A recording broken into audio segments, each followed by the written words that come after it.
So on the side here, you'll be seeing a time lapse of a project I worked on today. It took about an hour, and it was something that I was kind of fascinated by the idea of because my fiance, out of nowhere, who doesn't often ask for things that are very techy, like Christmas comes around, she's not asking for new devices, tablets, computers, games.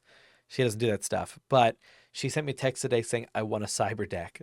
So I hop online and I get on TikTok trying to find maybe what got her to see this and be like, ooh, I want that because this isn't her wheelhouse. My assumption was I'd get on there and find some TikToker that I know she likes that has made one and gotten into it, and that's what swayed her into saying it.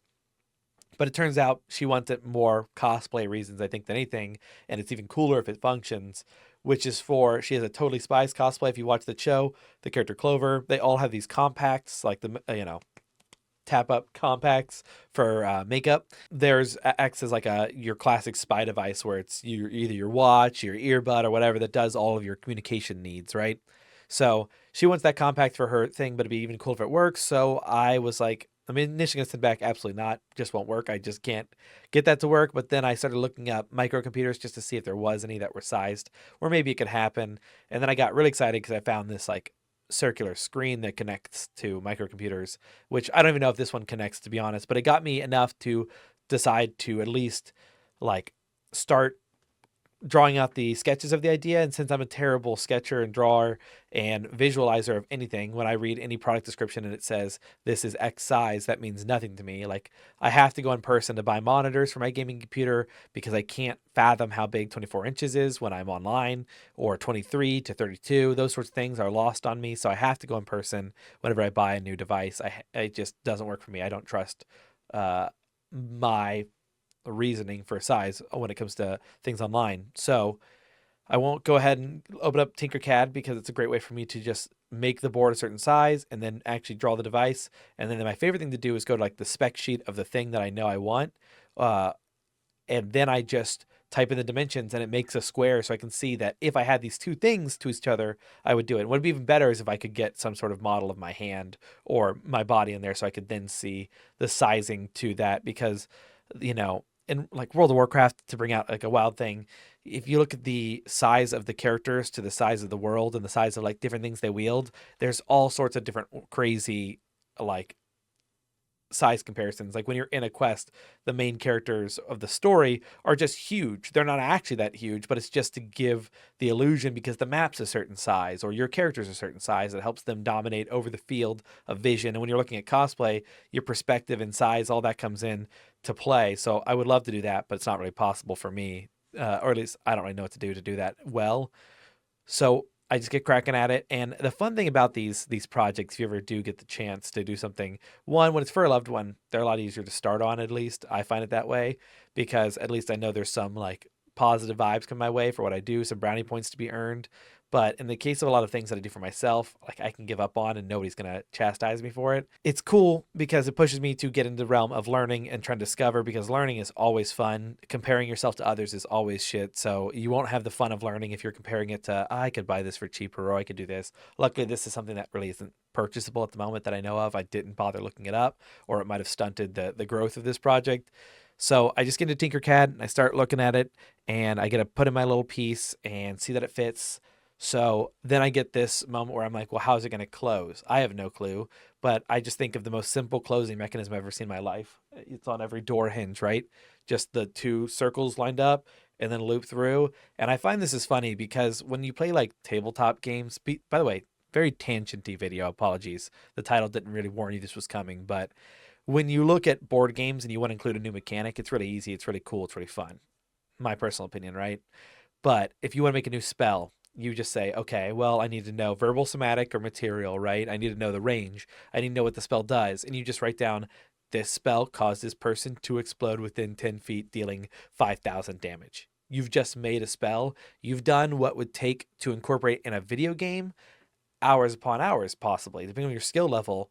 It's very simple to say, I want to just make a gun in my game, right? It's like, okay, well, from some things, it's okay to imagine it and imagining it, and then you're done. That's the cool thing about if you're into the idea of game making and you like tabletop games, is that the only thing between you and owning the mechanic or making the mechanic is really writing.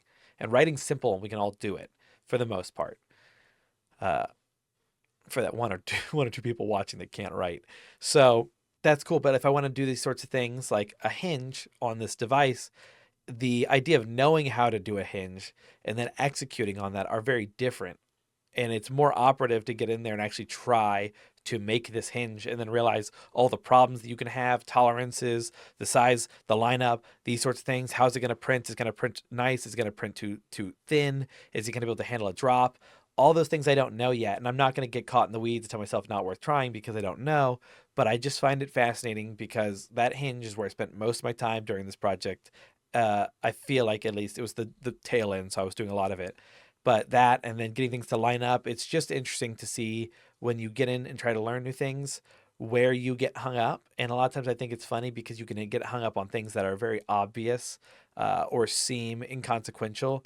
And it just gives you an appreciation of people that do things like drafting molds and tools and all that. When I see someone and like a Tinkercad, but not an actual Tinkercad, just like an actual CAD design software, building parts out and designing, that's some of the most jealous I ever get. I don't know. I've picked to find myself in creative arts, and I'm sure there's someone who could watch me edit and feel that jealousy that I feel about Tinkercad. But I believe they can learn mine, and I believe I can learn theirs. It's just, do I have the drive to sit down and do it? So I'm glad today that my fiance asked me to make a Cyberdeck because I didn't really have a DIY video, and I tried doing something earlier, talking about Crimson Desert, kind of mid, but I'm excited I got to work on this project, and you all can watch and see that this is the design that I kind of ended with, and I'm having print out right now. Awkwardly enough, though, I didn't think about the fact of certain shapes print better. Like flat shape, it just draws it out, it's done, right? But if you have a shape like this, where you have like a big gap in the middle, it's got to print up and then over. But how's it going to print that overage? Well, it has to build up a little bridge and then essentially fill this whole spot in with something you remove later. So you'll end up carving out that middle spot. But because mine is a, you know, compact shape where it's a circular thing, I should have probably just built it to be flat for now while I'm learning. But I built it to be the actual, like, because it's cupped, it doesn't sit flat that way or this way. So I'm going to have support. So I chose to flip it over upside down and not to print the other two parts because I figured at least if I can put it in my hand and see if it's sized right, then I can know if I should go back in and edit other things. But it was a fun little project. So if you have any fun little projects or anything interesting and you make videos about them, feel free to comment down below and say, hey, I make something, I do something. I edit professionally for a living, and I would love to, this video by the way, notwithstanding my editing skill, I usually just cut these up and ship them, but talking about editing stuff, I want to do more videos about it. So if you are somebody who makes anything, any sort of content, and you'd love someone with a critical eye and an appreciative attitude to come in and look at your stuff, let me know, and I'd be happy to look over videos and give concepts and cool things. Or if there's a video that you'd love to know how to do it like, and if maybe your skill was there, you'd make videos, and I can help enable that by teaching you it, maybe leave it down below. I know this is not what you signed on for maybe when you saw my fiance wants a Cyberdeck, but I appreciate you if you're hearing these words, and you have a great day. Peace.